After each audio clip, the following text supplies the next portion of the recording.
Gary Coleman couldn't escape the fate that awaits every child actor.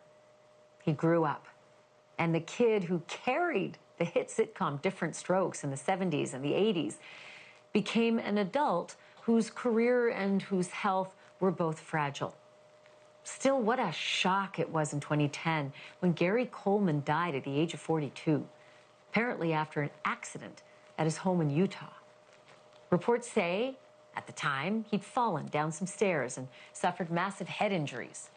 Reports also emerged that after just 2 days in a medically induced coma, his ex-wife took him off of life support. So for 15 years, Shannon Price, that's Coleman's ex, has had to push back on the suspicions that she had a hand, directly or otherwise, in what happened to Gary Coleman. And finally, she agreed to take a lie detector test as part of a 2-hour special on A&E. But it didn't go quite the way she hoped. Shannon, let me ask you a question. Is this important to you? Yes. Then get serious. Okay, let's do this. I have a glimmer of hope that, you know, this will work out in my favor and people will be like, okay, you know what? She's just a normal girl that had an unfortunate situation happen. These are the results on the critical questions. Correct. The exam had to do with Gary's fatal fall. Okay. Did you physically cause Gary to fall that day? And you answered no. And the results are, you failed that exam with deception indicated to those relevant questions. Let me say that again. You failed the exam regarding Gary's fall. The man who administered that test is George Olivo, a 22-year veteran of the FBI and a certified polygraph examiner. We met last year when he tested Casey Anthony's parents. Welcome back to the program, George. It's good to have you here. Wow, that question nearly knocked me off my chair. I'm going to repeat it. Did you physically cause Gary's fall? She said no. You said she failed. Can you tell me what it really means when someone fails? Does it literally mean they're lying? Well, good to be with you, Ashleigh. Yes, it means that there's something missing in the story. It doesn't necessarily mean that she actually pushed him downstairs or she actually caused him to fall. It could mean that. What it tells me, and what I'm confident about, is that there is more to the story that has not been told.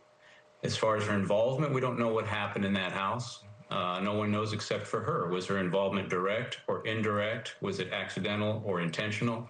Only she can fill in the blanks. Okay, so the other questions that you asked her, and I'll start with this one. Did you ever strike Gary during your relationship? And she answered, no. What was the conclusion there? She was inconclusive, numerically inconclusive on that question. What does that mean, though? Yes or no? I mean, does it mean that the machine didn't work? Does it mean she's just good at not giving any signals? Is there something else to it? Yeah, sure. There's about a 10%, statistically speaking, there's about 10% of all polygraph examinations are going to be inconclusive. So we use an objective scoring scale, actually, with standardized cut scores. So a person has to score high enough to pass, and they have to score low enough to fail. And then there's a range of numbers in the middle. And if they fall in that range, numerically, they're inconclusive.